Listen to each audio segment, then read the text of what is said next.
Hold on. Pain ends. The darkest hour of the night is just before dawn.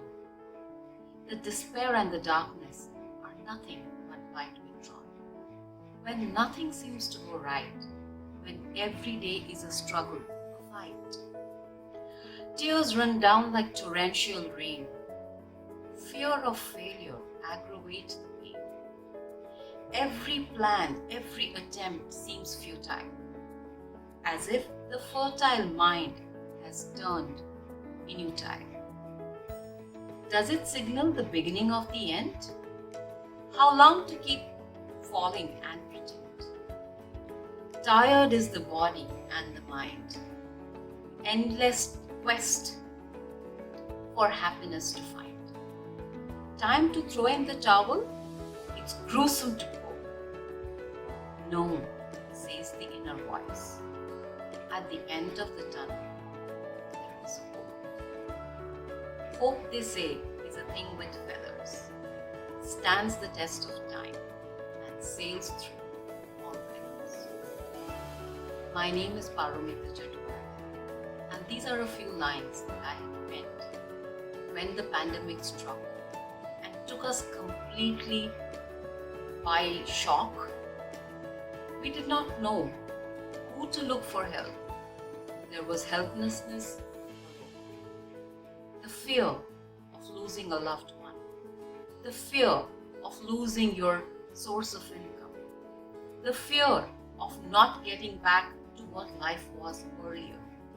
All of this put together created a gruesome condition for all of us. We looked at each other for support, and yes, we did find.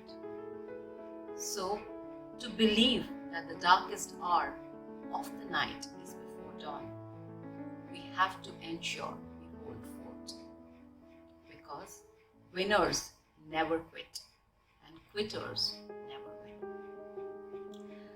Let me narrate to you one such episode of my life, which, to tell you the truth, changed the way I look at life, changed the way I perceived things, changed the way I looked at an opportunity, changed the way I treated and prioritized things in life. It was a regular Wednesday afternoon in the month of August. And just like how the pandemic struck us one fine day without a warning, a similar bolt from the blue struck my life and changed the course of my life forever. I was sitting in the meeting room with the leadership team discussing the way forward. Little did I know that a tearing pain across my head was not the regular migraine which I was often pulled down with, but there was more to this. Before I could complain of the pain and before I could even tell everyone around what was happening to me, I was completely in awe of the situation, overwhelmed by the situation, and in sign language I was trying to tell them that the pain is unbearable.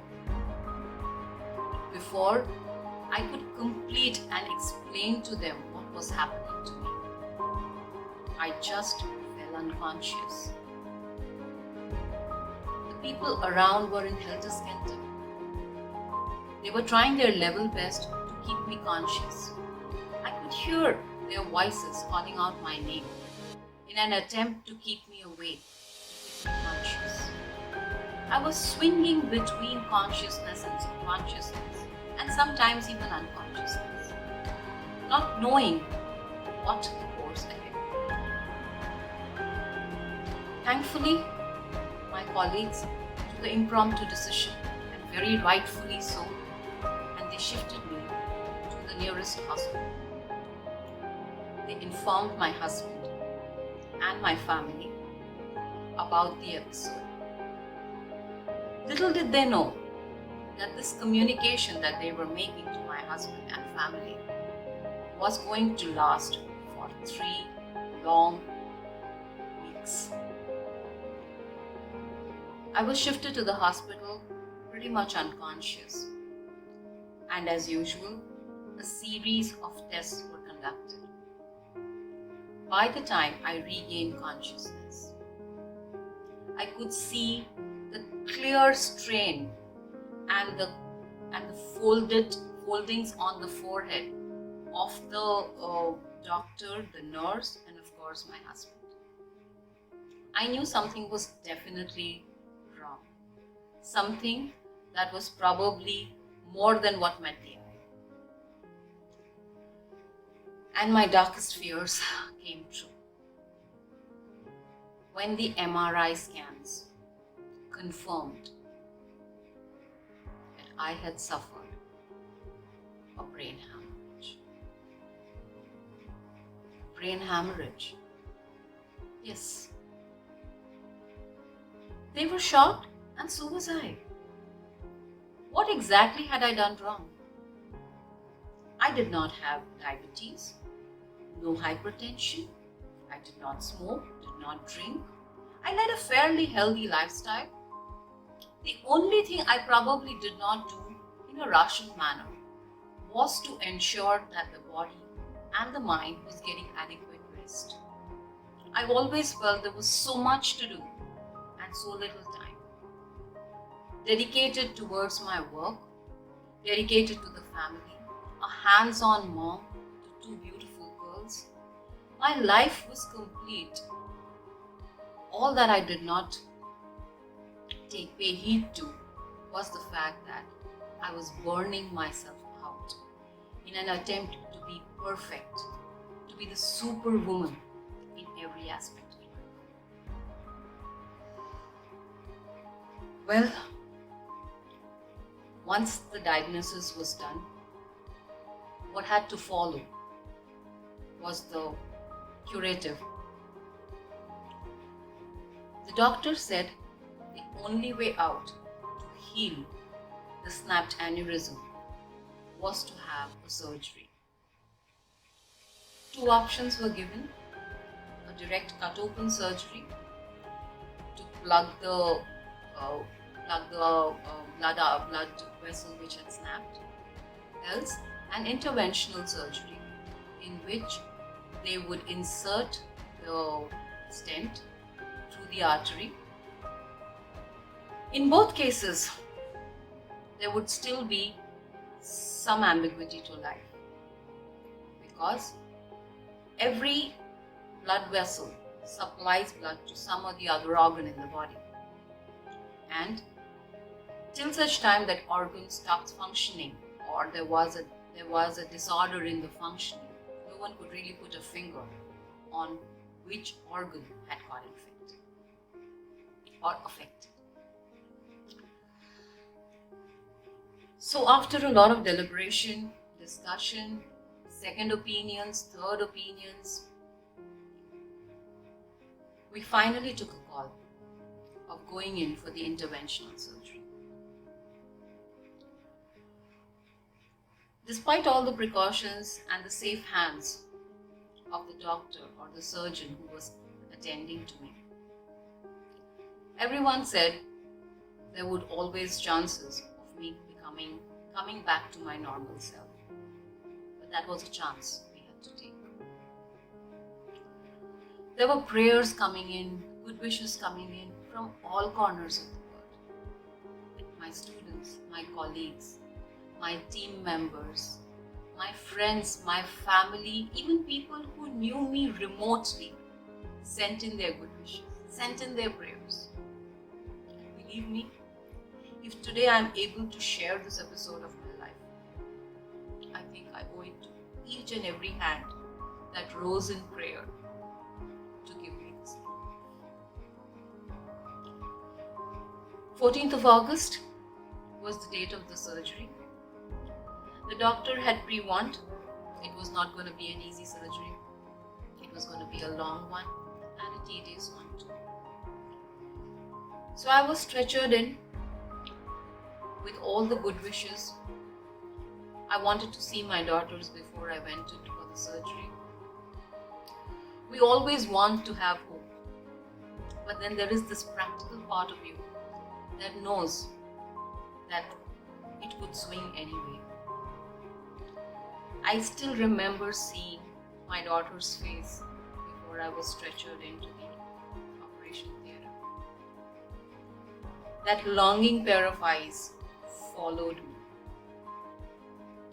also gave me the strength that I needed to pull myself through the 5.5-hour surgery. Surgery went off, and when I regained consciousness, to my ecstasy, I saw smiling faces of the surgeon, my daughters, my friends, surrounding me. Yes, the surgery was successful, and my really adept surgeon had successfully implanted a 12 platinum stent in my brain. And finally, I thought the ordeal was over. The doctor did inform that the next 72 hours were critical, as it was a foreign object in the body, and we really did not know how well the body would take to it. So the prayers continued. Every single day I prayed 1,000,000 times.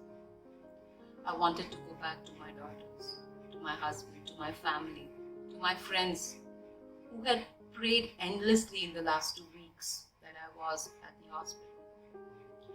And it was because of the strength that I got from their love that today I was able to pull myself out from the lowest of lows and resurrect again with hope in my eyes and the burning desire to come back to life and play life the way I always wanted to.